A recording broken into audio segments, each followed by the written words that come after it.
Monde de vitesse, de pression, de stress, il existe un ami tout à fait étonnant qui est un art martial chinois qui est le Tai Chi Chuan. Le Tai Chi Chuan, c'est cette chorégraphie tout à fait étonnante que vous voyez exécutée par les personnes très souvent dans les parcs et qui se pratique pratiquement dans la rue de façon quotidienne par les Chinois. Pour ma part, j'ai trouvé tout à fait intéressant de sélectionner certains mouvements du Tai Chi Chuan et d'en faire une séquence, un programme, qui est un programme pour le cerveau, que j'ai appelé Cerveau et Tai Chi Chuan, et que je développe avec un maître Tai Chi Chuan qui s'appelle Maurice Portiche.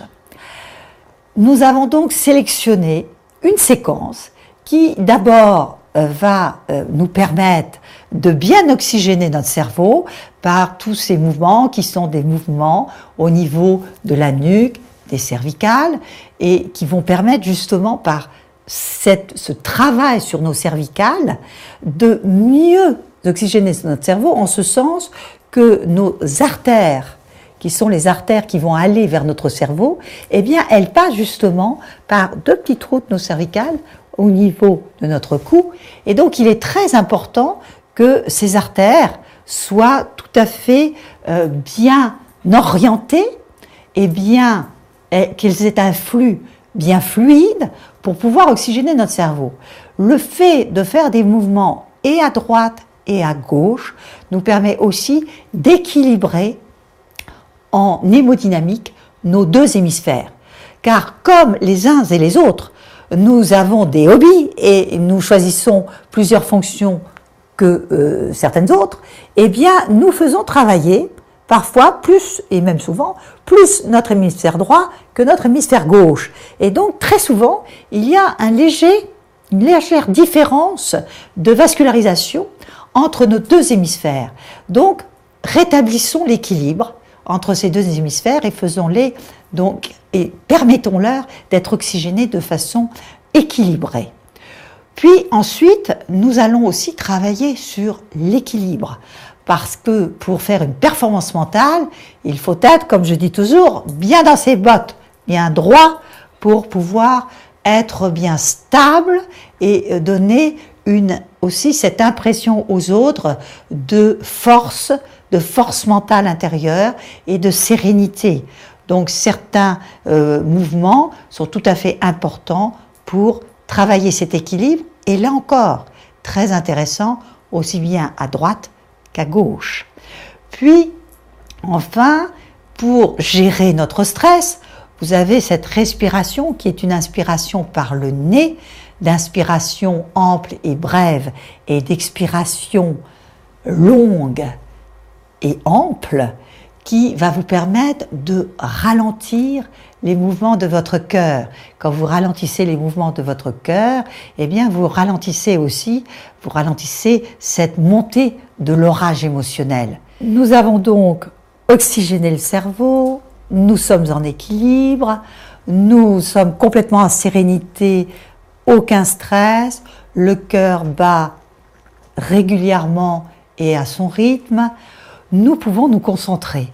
Et là aussi, il y a un mouvement dans cette chorégraphie de Tai Chi Chuan qu'on appelle l'arbre, qui est un mouvement tout à fait intéressant pour amener la personne à savoir se concentrer et quelque part à sentir ce qu'est être concentré.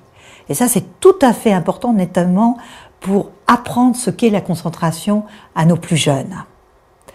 Et puis enfin, il y a tous ces mouvements en Tai Chi Chuan qui développent l'ambidextrie.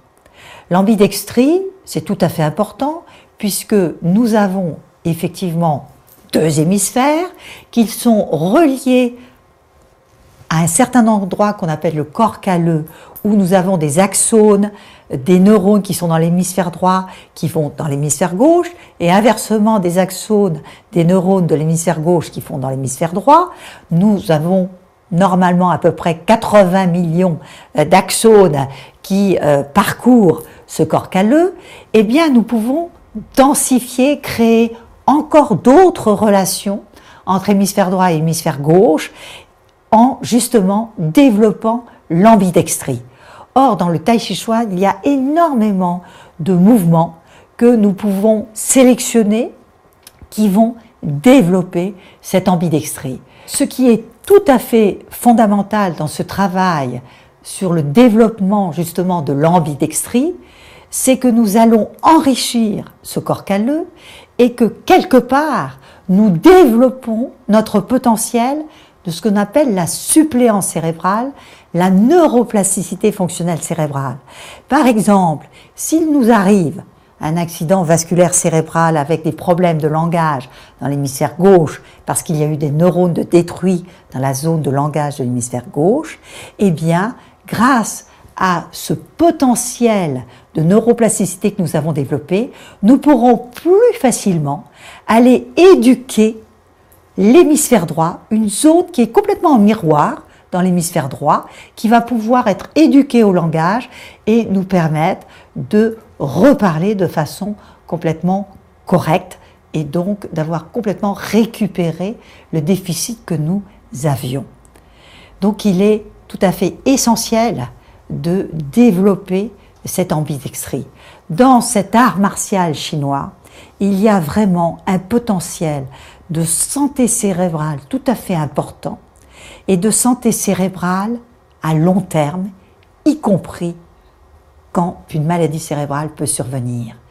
Et là, je crois qu'il est tout à fait essentiel d'amener les personnes les plus âgées à cette discipline, mais il est aussi essentiel d'amener nos plus jeunes à cette discipline pour développer leur capacité, bien sûr, de force mentale et de concentration, mais aussi de potentiel cérébral à long terme, car nos jeunes, un jour, seront aussi nos personnes âgées.